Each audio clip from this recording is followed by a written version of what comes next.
Good day to be indigenous. Get up, stand up. They are going to become more brutal. Because all the hippies were trying to be Indians anyway. They're going to become more repressive because it's a matter of dollars and their illusionary concepts of power. Hey, Victor. We must live in balance with the earth. And also with recent happenings at Wounded Knee. I am awake. Welcome back to Native Roots Radio presents I'm Awake. It's producer Haley Cherry here today, taking over with our guest host, Arvina Martin. And this portion of the show is supported by the Minnesota Indian Women's Sexual Assault Coalition. Host Robert Pilot is out doing something fun, I'm sure. So we've got the Ho-Chunk women in the house today taking over. Thanks for being here. Yeah. Hana Chini Karagiwi, everybody. I say hello and greet you. I'm practicing my Ho-Chunk. I'm in language 1 for like the 8th time. So yeah. At least you keep coming back to it, you know, you're not just giving up. I'm trying. The hardest word for me to say is still Rajra, which is like the name. So like I have to say it really Rajra. So yeah. Yeah. Well, we were, you know, our elders spoke slow back in the day, so it's okay if we have to go a little bit slow learning, you know, our original language. But props to you for doing that. And thanks so much for being on Native Roots Radio today with me. Absolutely. You know, I love being here. So I'm happy to have this Ho-Chunk Hinuk time, and we'll represent for all the Native ladies out there, Ho-Chunk or otherwise. Right. All women of tribal nations. And I just want to, you know, remind people who might not know, I feel like, well, probably a lot of people don't know what Ho-Chunk means. And that is the people of the big voice or the sacred voice. So kind of cool that we're on microphones today. Yeah. And actually it wasn't until I started taking our language lessons that I found out that we are the only tribe that refers to ourselves by the name of our language. So, you know, a lot of tribes, their name for themselves just means something like the people, and ours refers to our sacred language and how that's part of us. And yes, as far as I know, if there's somebody else out there that has more info or anything, please feel free to correct me, but that's what I heard. That's great. I know John, President Green Deer, has been on and he explains it all very well. What who I heard it from? Yeah, that would make sense. I mean, so Ho-Chunk Nation is a tribal sovereign nation in the state of Wisconsin, and I'm here in the Twin Cities. As our listeners know, Native Roots is based out of the Twin Cities here in Minnesota. And Arvina, you're out in Madison, Wisconsin, right? Yes, I live in Madison, Wisconsin, aka Dejope. I know we talked about stuff, but I forgot to mention they just, you know, the site where a couple of summers ago they found those ancient dugout canoes. Oh, yeah. So the Historical Society has been working with them, with the Ho-Chunk Nation, and our Tribal Historic Preservation Department, and they did use ground penetrating radar and found that spot in Lake Mendota is the site of a buried village, and where they found probably 11 or 10 or a whole bunch more canoes, including one that is potentially 4,500 years old. Yeah. Yeah, I remember seeing that. Right? Which, yeah, I mean, and it just goes, it makes me think of where are all the other stuff that our ancestors left behind that we still have yet to find. Yeah, I mean, especially, I guess from what I am to understand, Lake Mendota in Madison is known to be the most studied lake in the world for some, and wow. It's still providing all of these discoveries, and this is I mean, obviously it's thousands of years old, but the discovery just from somebody finding one object that they were this looks like a canoe, and it's turned into a submerged village where, you know, there's just going to be so much information and so many things, and the Historical Society is working with the Ho-Chunk Nation on it. So, Good. it's good to know that the nation is being included in studying, and what we will learn, it'll be, the nation is a part of it. And I think that that's a step in the right direction when it comes to learning about, sacred sites and ancient sites. And I think that's pretty fabulous. Yeah, exactly. And we're talking too, like our oceans. I mean, there's only, I don't know the exact percentage, but, single digit has been discovered and researched. And I think that's a good segue into what today is, which is World Environment Day, June 5th. Oh, I did that on purpose. Totally. Nice. Radio pros here. Yeah. But yeah, well, you and I know that indigenous peoples make up only 6% of the global population, but yet we protect 80% of Earth's biodiversity. And, our knowledge has sustained Mother Earth for hundreds and hundreds of years. And this post coming here from Indigenous Rising, World Environment Day, we recognize that all Indigenous rights, leadership, and traditional knowledge are crucial in addressing the climate crisis and protecting Mother Earth's precious ecosystems, which, I mean, there you have it. I couldn't agree more. Absolutely. I think that academia needs to do some serious catching up with learning about, in an appropriate way, learning about traditional horticulture, traditional, wildlife management. I remember hearing, like, before the pandemic, there was all those fires. There were all those fires in Australia. And what people found was that the land that was kept according to Aboriginal traditions fared way better than people that did kind of standard, landscaping, yard care for whatever that they do down there. To the extent that buildings were saved, and this traditional knowledge is valid. And I think we need to pay attention to it more, and listen to the people that know, and we can, hopefully use a lot more of those management techniques in ways that are going to be appropriate for the landscapes where we are, Yeah. I think it's really important that we continue carrying our knowledge and what we know and what we've learned so far from our ancestors and generations going back, because there's certain things that us as Native Americans believe in. And I know we were just talking about this on was it Monday's show with Dr. Stately, but he had mentioned what would this country, what would this land, what would Turtle Island look like had it not been touched and disrupted the way it was. And, that's hard to say, but it's also like, are we going to have to go back to those ways to end up saving the planet? And if that's what we have to do, that's what everyone's going to have to do, not just only Native Americans who make up 6% of the population. Absolutely. I think you're dead on right there. I can't say it better.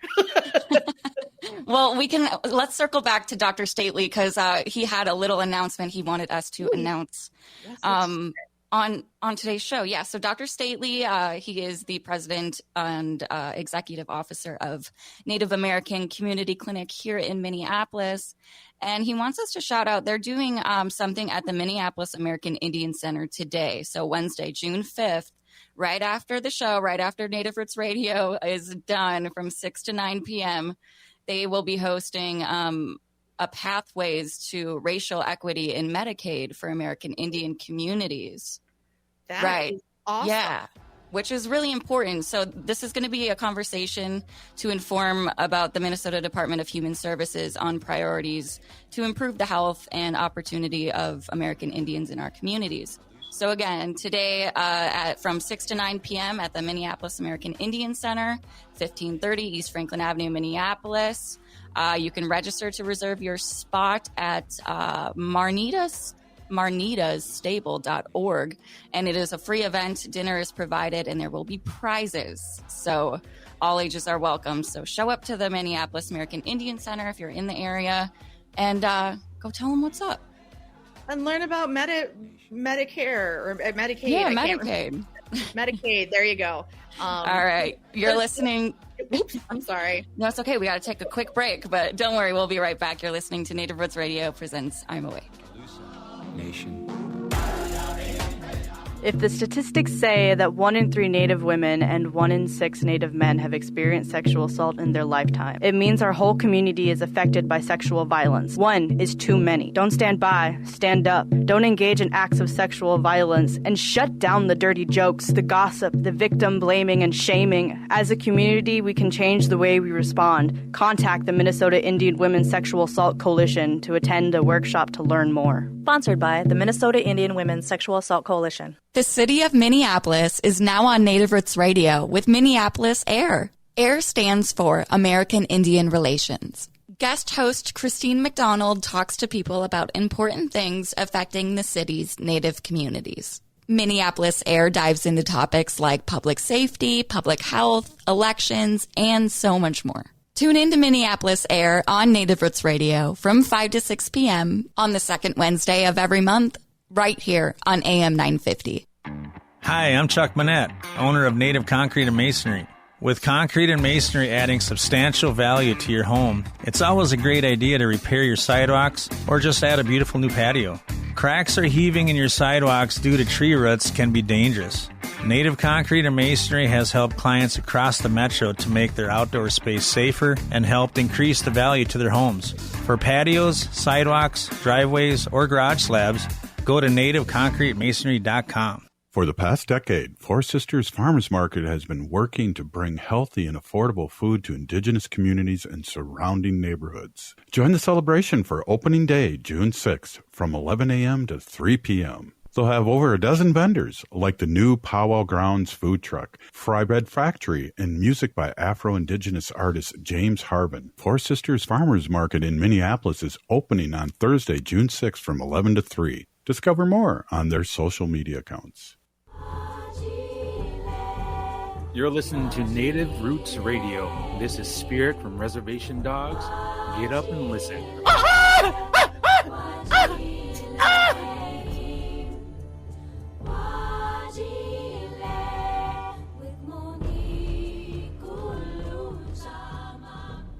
Welcome back to Native Roots Radio presents I'm Awake, and this portion of the show is supported by Native Concrete and Masonry. Check out their work at nativeconcretemasonry.com. This is producer Haley Cherry, and I'm here with guest host of the day, filling in for Robert Pilot, Arvina Martin, who is the executive director of Emerge Wisconsin. Thank you so much, Arvina, for being here with us today. Absolutely. Glad to be here. So what is Emerge Wisconsin? Because I know that there's different Emerge organizations across the country. What does Emerge Wisconsin do, and what is it like to work for them? Yeah, so Emerge Wisconsin is a part of a larger network of organizations called Emerge. And I believe that we have affiliates in 27 states. And basically what we do is train Democratic women and non-binary folks that feel comfortable in female-centered spaces on how to run for office. So this is like candidate training, everything you're going to need to know in about 6 months. And, you learn all the things from knocking on doors to how to get your win number, to how to raise money, to, how to make sure that you've got a good team behind you, and really making sure that you feel that everybody feels really comfortable with the ask that they're going to have to make and the work that they're going to have to do in order to win. Right. Well, that is so important. I really don't even know of like any other organizations that I guess would train in upcoming politicians or, school board representatives or whatnot, any type of running for election. We just had the 100 years of a really important act. Do you want to talk a little bit about that? Absolutely. Is it the Snyder Indian Citizenship Act of 1924, which granted is, I guess, the right word, citizenship to Native people here living in the United States, which sounds pretty great. Oh yeah, citizenship. But not everybody wanted to be citizens of the U.S. and there were still laws on the books in various states as of 1957 that were written to prevent Native people from voting.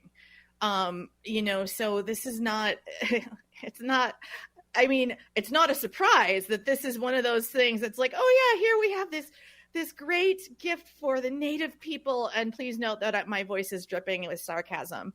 Right. And, it didn't necessarily turn out that way. And how long it took for Natives to get similar rights. I mean, whether it's actual access to the ballot, to being able to practice our traditional religions without fear of being prosecuted. I mean, that's a First Amendment right, and that didn't pass until, I believe, 1970s or 80s. I'm blanking right now because there was a lot of major legislation that passed around those 2 decades. Sure. But it's wild to think about. You think that having citizenship is the end all be all, but as we see getting rights kind of like trickled down until we get some semblance of the same rights, right. It's not super great. Right. Well, and women as a whole got the right to vote right before Native Americans got the right to vote, right? Yeah. Okay. I believe so. Yeah. Well, and even back then, like when we would get, the checks and stuff, they couldn't take their own checks and deposit that, right? Because we people were seeing, Native Americans as incompetent to handle money and stuff like that. Also, I'm pretty sure that it was illegal, or like it wasn't legal for a woman to have her own bank account that was not joint with her husband until the 70s. Yeah. So, yeah, there seems to be a lot of patriarchy and colonialism surrounding banking.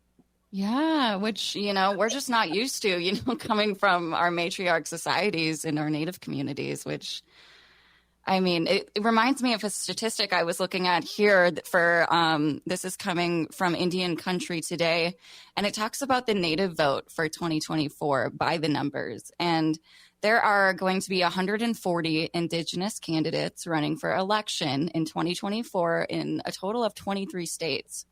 And get this, so 58% identify as women and only 40% identify as men. So we do have more Indigenous women leaders that are currently stepping up to, lead. And I think that says a lot about who we are.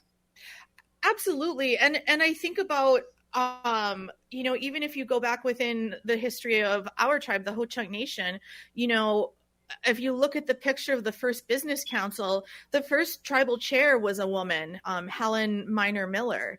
And right. And then in the 90s, when we changed our constitution and it formally changed from the Winnebago of Wisconsin, and we changed legally to the Ho-Chunk Nation and changed our whole governmental structure, our first president was Joanne Jones.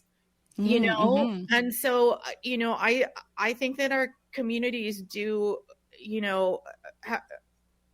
respect the leadership of everybody, to a certain extent. That's not to say that there aren't issues with patriarchy or sexism, but, it isn't uncommon in our communities to see tribal legislators or council members or, executives that are women, and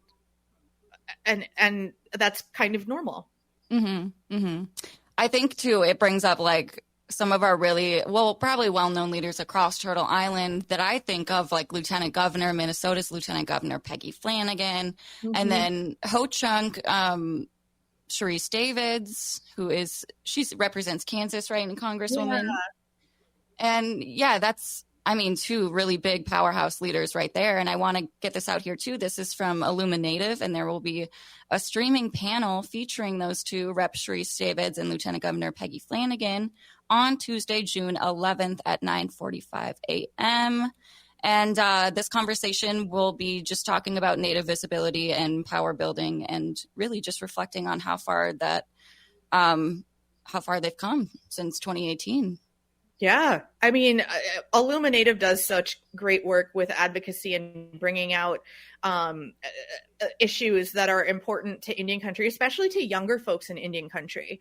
And they're doing a really great job of engaging folks, native and non-native. I get excited when some of my non-native friends will see something posted, by a group like Illuminative and send it to me. And I'm like, oh my gosh, they're and following and right. Yeah, they're great. Yeah.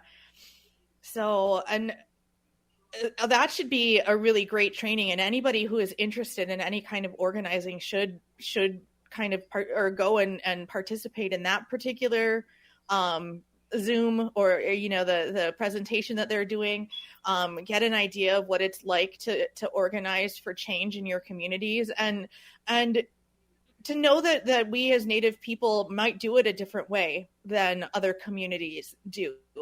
And that's also part, like we were talking about before with like traditional knowledge, is we need to be able to do these things in ways that are authentic to our communities and not put in a, just like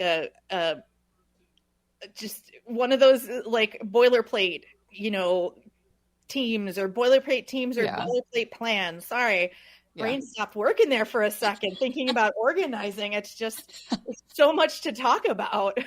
Well, and a lot goes into it too. So, I mean, my mind would be totally, and that reminds me too, we were talking with Representative Heather Keeler. She represents one of our rural districts, but it's not like rural. It's kind of, a bigger town of Moorhead, which is a little bit north of the Twin Cities here. And we had in our House and Senate here at the end of this session here in Minnesota, I mean, it was, I don't know if you saw any of the videos, Arvina, but it was pretty rowdy and, a little bit scary on how some people reacted in the other parties. I'll just say that. But I mean, the mental health and like taking care of yourself is got to be so important when you're in a position like that. Oh, absolutely. And that is something that people are realizing more these days. When I first started working in politics, it was considered a badge of honor to have been hospitalized during like the last week or two of a campaign because you just pushed yourself so hard, your body just stopped working. And wow. That, we thankfully have been moving away from that kind of thing and understanding, this does not have to be everything you do all of your waking hours. You need to take care of yourself. You need to have your time to, rest. And, like the union folks said back in the day, 8 hours to work, 8 hours for rest, and 8 hours to do with what you choose, and it's wild that we have to remember that we need to take that time for ourselves, but we absolutely do. Otherwise, your career in organizing and or politics will be short-lived because your body will just stop. Yes, always. Yeah, take care of yourself because then you can't help anyone else. But exactly. We got to take another quick break. You're listening to Native Roots Radio. It's Haley Cherry with a guest host, Arvina Martin. Stay with us. We are Alusa Nation.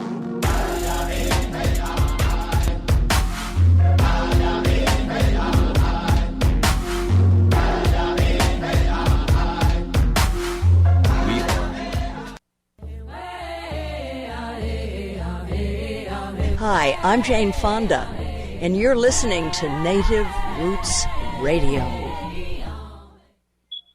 Welcome back to Native Roots Radio presents I'm Awake. This portion of the show is supported by Native American Community Development Institute, or NACD, in Minneapolis. It's producer Haley Cherry, and I'm here with guest host Arvina Martin, stepping in for Robert Pilot. And Arvina is the executive director of Emerge Wisconsin. Thanks again, Arvina, for being here.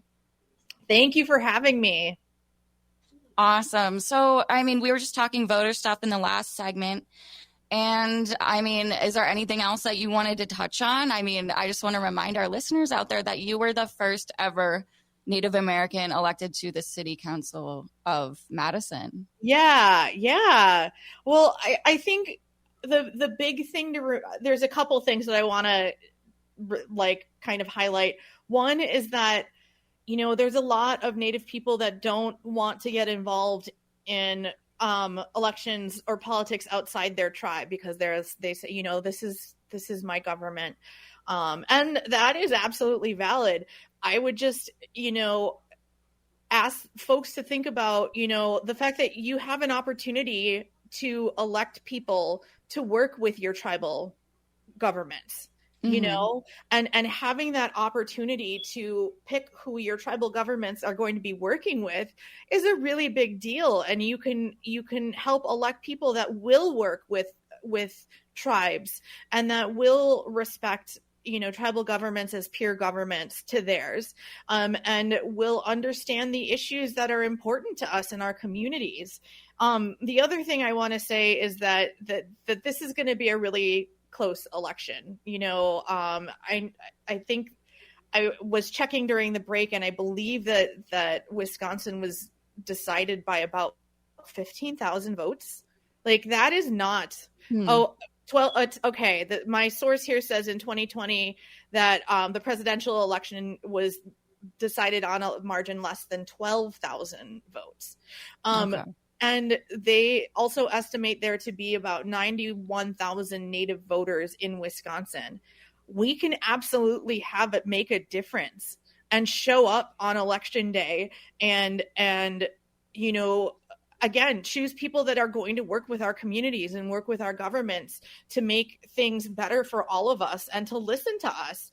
And when we go out and vote, that is the ultimate, feedback that we can give them, give to our elected officials, the confidence to have them work for us, whether they're getting elected or reelected, or the ability to say, hey, nope, I don't think you're the guy. Right. So that's those are the two big points about voting I like to mention. So yeah, well, were you on? Well, when did the orange one get his all of his counts handed to him? That was this week, right? No, last week. Last week. Time has no meaning. We know this. Right. It does seem like it was like yesterday, and you can't be a felon and like our tribal elections, you can't be tribal president and be a felon, right? Right. That's what I thought. And I had to do some serious listening and some research on, I guess you can be a felon and run for federal government, which is, blows my mind, but I feel like it must be what that is, like one of the urban legends that we were all taught, like growing up. Oh, if you're a felon, you can't be president. Oh, yeah. George Washington chopped down a cherry tree, like these old stories that everybody now is like, wait a second. Yeah. It's like you grow up and they just change all the rules on you. You're like, right. What? Right. I'm hoping it's not a close election, but we'll wait and see, and we're going to keep doing the work. Yep. And that's why we got to get out and make sure everybody does get out to vote, because, to be absolutely clear, the Democrats want more people to vote. And Democrats are confident that when everybody goes to vote, Democrats win elections. Republicans trying to get people to not vote, whether it is, having people, or shady organizations that are very loosely affiliated to, sending things out saying, oh no, vote tomorrow or vote next week instead, or which you hear of from time to time. But, or trying to slam mail-in voting, or trying to actively take away, places where people can get IDs so that they can go vote, making the ballot inaccessible, Yeah. Especially the whole inaccessible thing, and providing voting locations to Indigenous peoples who live on the reservation, which, most reservations are secluded, or, it takes, it's a long drive to get into a town or a city where they're going to have voter polls. Yeah. So, and that is a problem that happens with rural folks all over the country too, Right. And it's not like if you live up north in Wisconsin, it's real easy to go get a new driver's license from the DMV, because how far away is it? Right. So, it's wild. I like NACTI's saying, you've heard that, right? Make voting a tradition. Oh, I like that too. I like that too. Bring your aunties, bring your gagas and your chokas, your grandmas and your grandpas, and get the whole family out there. I have a picture of my daughter who was at the time, 2-3 months old, and going out to vote for Barack Obama, and taking a picture with her. And being like, we voted today. She was just a little nugget. But yeah, I remember when Barack Obama was elected. Like, I have the vivid memory of my mom waking me up, after it was like, must have been late at night or something on a school night, because I was sleeping, and I just remember getting woken up and like celebrating, like it was, a really big thing. Yes. And the other thing I want to mention about voting nostalgia is that I remember going when my parents would go to vote, and I have to say that I'm a little jealous that I never got to vote in those machines where you had to like pull down a lever, and you got to go into a booth that had like a curtain, and it was all very like mysterious, and I thought it was illegal to tell people who you voted for. Me too. Now that you say that, I have all these memories coming back. That's funny you bring that up, because the last election, or what I just voted for, it was the same thing. I walked in there, and everyone is like, there's no curtains. It's just not, people are very open about it now compared to back in the day. Absolutely. And but we get stickers now too, which is pretty cool. And I save all my stickers. And, we had the Ho Chunk Nation ones that said, I believe it said I voted in Ho Chunk. So like Hija Haicha, I believe is how you pronounce it. That's awesome. Yeah. I was pretty stoked about that. That's very cool. Yeah. Well, what else is going on? We've got Pride Month. What's going on? Are you doing anything for that? Does Wisconsin do a big Pride Fest? Yeah, there's going to be a lot. So Milwaukee does their Pride Fest. That's going to be starting up pretty soon. It's always a good time with a lot of speakers and the parade, performers, and just a lot of fun times. I've never had a bad time at Pride in Milwaukee. It's just positivity and happiness. And I know that there's going to be a lot more Pride events all over Wisconsin. Madison tends to do our Pride later in the summer and call it, I don't know if we still call it Fruit Fest, but that's what it used to be called. So Madison's will likely be later this summer, and it's kind of a nice start to festival season where you get to go out and listen to new musicians, local musicians, and see the like handicrafts and things that people make that your neighbors make. And it's kind of like going shopping at a powwow. Yeah, I know. That's exactly what it reminds me of too. Yeah. I mean, Minneapolis has Pride Fest at Loring Park this month, Saturday and Sunday, June 29th and 30th. And I know Native Roots Radio will be going live out there Saturday for 1 hour. And hopefully we're going to be having Dr. Stately come on, and Robert Lilligren of NACTI. And then New Native Theater. I want to shout out New Native Theater. Will also be out there marching with us. We're all going to march together in really cute outfits, I'm sure. And then, but yeah, New Native Theater is, I believe this year is their 3rd annual, or maybe 4th. I can't remember. Their Two-Spirit powwow that they host here. I was going to ask about that. I've always wanted to go, and I've never been able to. When did you say? Did you say when it was, or do you mean Pride Fest here, or the Two-Spirit powwow? The Two-Spirit powwow. Sorry. Yeah. No, you're good. That'll be in July. So July 13th, if you're going to be around to travel. Yeah, that would be super fun. Absolutely. Yeah.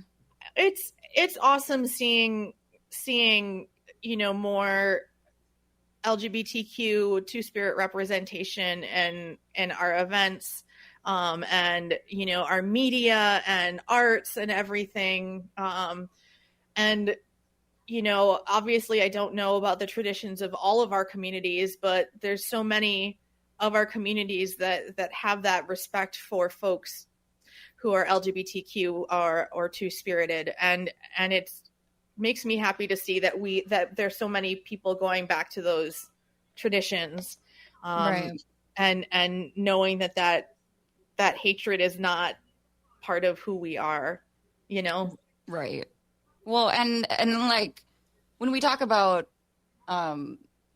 it being, I know like people say, oh, it's so unnatural and this and that. But then when you look back on Native cultures and Native history and even just, plants and things alive in nature with a spirit, I mean, this is showing up. It's not an anomaly, it's very natural in a lot of species, actually. And I know we have a minute left here, but maybe when we come back, we can explain a little bit more for our listeners, because I always have to kind of redefine this term, but what two-spirit is. Yeah, let's do it. Cool. All right. Well, we're here with Arvina Martin, the executive director of Emerge Wisconsin, and producer Haley Cherry, who's co-hosting today, and we're both filling in for Robert Pilot. You're listening to Native Roots Radio presents I'm Awake, and we'll be right back after this quick break. Stay with us.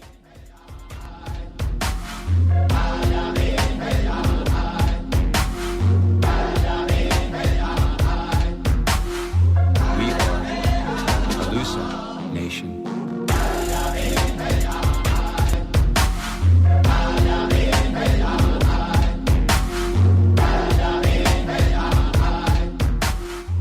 The city of Minneapolis is now on Native Roots Radio with Minneapolis AIR. AIR stands for American Indian Relations. Guest host Christine McDonald talks to people about important things affecting the city's Native communities. Minneapolis AIR dives into topics like public safety, public health, elections, and so much more. Tune in to Minneapolis AIR on Native Roots Radio from 5 to 6 p.m. on the second Wednesday of every month, right here on AM 950. Dive into a world where tradition meets innovation, satire meets symbolism, and Native American art takes center stage. All My Relations Arts and the Native American Community Development Institute proudly unveil Alternative by Frank Buffalo Hyde. Alternative is an electrifying exhibition that uses satire to push boundaries and demand a closer look at the vibrant complexities of Native identity in today's world. So embrace the unexpected and challenge norms with Alternative by Frank Buffalo Hyde, showing now at All My Relations Arts in Minneapolis. Do you have a personal financial goal like buying a car, starting a business, saving for college, or investing for retirement? Whatever your goal is, you need a plan. It might seem overwhelming, but like physical fitness, you can gradually improve your financial health step by step. Start by creating a spending plan, improving your credit score, opening a bank account, or finding a trusted advisor. Not sure where to start? Visit mn.gov/commerce/money for more. For the past decade, Four Sisters Farmers Market has been working to bring healthy and affordable food to Indigenous communities and surrounding neighborhoods. Join the celebration for opening day, June 6th, from 11 a.m. to 3 p.m. They'll have over a dozen vendors, like the new Powwow Grounds food truck, Fry Bread Factory, and music by Afro-Indigenous artist James Harbin. Four Sisters Farmers Market in Minneapolis is opening on Thursday, June 6th from 11 to 3. Discover more on their social media accounts. I'm Lieutenant Governor Peggy Flanagan, and you are listening to Native Roots Radio.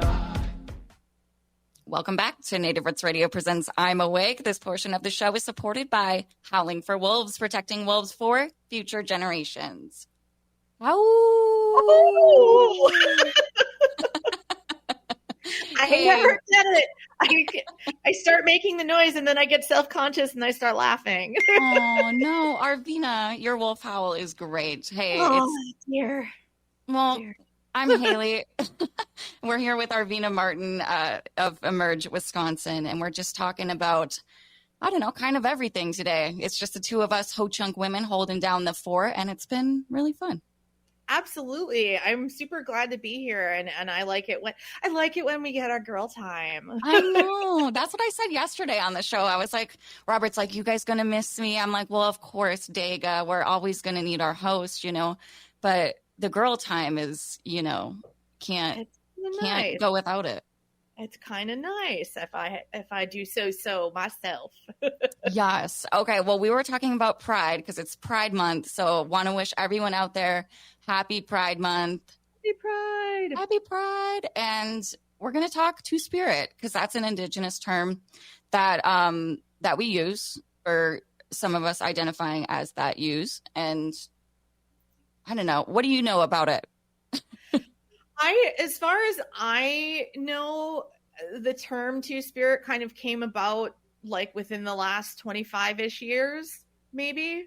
And as a way that to describe, you know, somebody who doesn't necessarily identify in the gender binary or as straight, and see sexuality and gender perhaps more on a spectrum, and having or just having that it makes more sense in a Native worldview.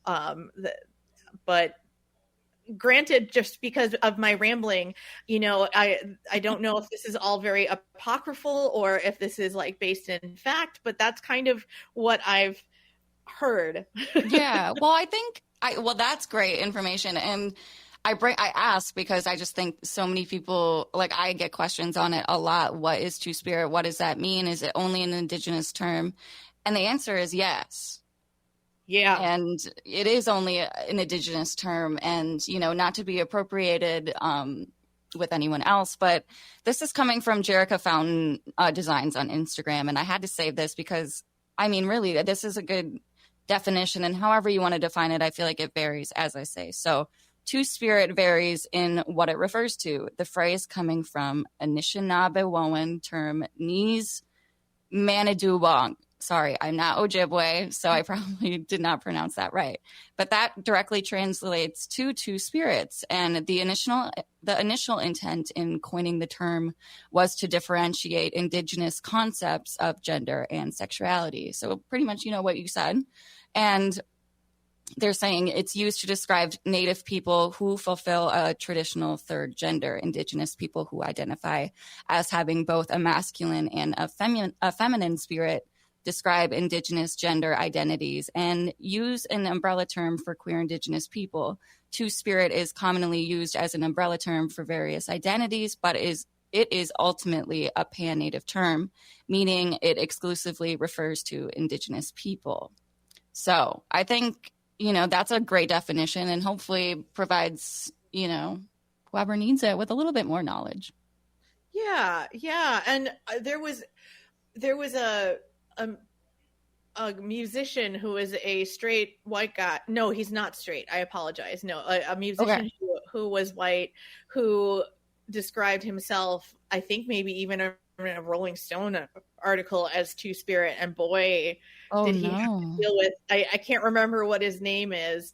He's somebody that is like, you know, very inoffensive, and like nobody expects would ever have a scandal, but here he appropriated this identity that was not his to take, and, you know, I think he very publicly learned a lesson about appropriation in the world. Mm-hmm. Yeah, and I think, you know, it's important to talk about it and kind of educate people in a friendly way about what that is. I also want to mention, too, on our last segment with, you know, a few minutes left here, tomorrow in Minneapolis is NACD, Native American Community Development Institute. Their Four Sisters Farmers Market opens back up, which is, you know, it's just a huge event that goes on all throughout the summer in June and goes throughout the October months here. It takes place on the American Indian Cultural Corridor on Franklin Avenue in Minneapolis. The exact address is 1414 East Franklin Avenue. But, you know, the Four Sisters Farmers Market is just amazing. I want to give a shout out to Destiny Jones, who is a Ho-Chunk, and she comes from the Funmaker family. She is running that market, and she's doing an amazing job at it. And opening day is tomorrow, June 6th, from 11 to 3 p.m. Myself and Robert will be there, as we usually are every Thursday. But it's a fun place to be seen. And I mean, really, you run into so many people that work in the Native community. And it's just a really great time. Hopefully you, when you're in town, hopefully Arvina, you what can. Day does the farmers market happen again? Every Thursday at 1414 East Franklin Avenue, Minneapolis. Okay, I'm gonna have to like put that into my considerations. I wish we had something similar in Madison. It sounds like, you know, a great place to do the shopping that you need to do. So like getting some errands done, but then you also get to, you know, build community and reinforce those bonds with the people that you know and care about. And, you know, how lovely. It is. I actually have been like waiting all year for this to kick back up. So I'm actually really excited. And it's just a great place to, you know, hang out with your friends and be outside. It takes place outside. So usually it's rain or shine, but I mean, there's Powwow Grounds Coffee Shop, which is right there too, which is kind of like the little cafe that everyone comes to when they come to the Minneapolis area from out of state. And of course, NACD's offices are there. So the whole NACD crew is there and it's fun. There's healthy food vendors. We're going to be vending there with Native Roots Arts once a month. So we'll come out and get some cool t-shirts and hats. Oh, I saw that bring your ass hat. Oh yeah, the bring your ass. That is from our printer company that we use. They were really hot on getting those out right away. Those are hilarious. Yeah, I know, right? Too bad the Wolves. I mean, what an ending, but they came so far. Yeah, I mean, get that far is pretty great. So Bucks didn't get that far. So way to go, T-Wolves. You guys call them T-Wolves? Or did I just make that up? No, T-Wolves. That's a big, that's something we say for sure. Okay. I also want to mention too, Red Lake Nation Tribal College's Minneapolis campus is having their grand opening tomorrow, Thursday, June 6th from 2 to 4 p.m. So I'm imagining that is pretty close. I thought I had the direct address, but come hang out at the farmers market and then head over to the opening. I know Representative Heather Keeler will be speaking and sharing a few words. So, I mean, I've seen a few pictures in the college. It's just a very urban environment and it's beautiful. It overlooks the skyline and everything. Oh, how cool. That's awesome. Yeah. Well, we have, about 2 minutes left. Arvina, is there anything else that you wanted to get out to our listeners? Again, I just want to say a big Pinagigi for coming on. Yes, thank you for having me. If you are interested in learning a little bit more about the American Indian or the Indian Citizenship Act and the 100th anniversary, the WISDEMs are doing a presentation at 6:30. If you look it up, I don't have the link on me. I could post it. I'll post it in our show's Facebook comments. Awesome. Yeah, so it's starting in half an hour. So if you are not in the Twin Cities to go to the Medicaid conversation, you should definitely come and listen to us talk about the ramifications of the American Citizenship Act. Definitely. Yeah, it's important stuff to know. So thanks again, Arvina Martin, Executive Director of Emerge Wisconsin, for being here. I am producer Haley Cherry, and I've been co-hosting, and it's been so fun. You're listening to Native Roots Radio presents I'm Awake, and we'll be back tomorrow with Robert Lilligren and Bob Blake, and host Robert Pilot will be back as well. We need to resist, divest, join a group, or run for office. Vote and free Leonard Peltier. Now.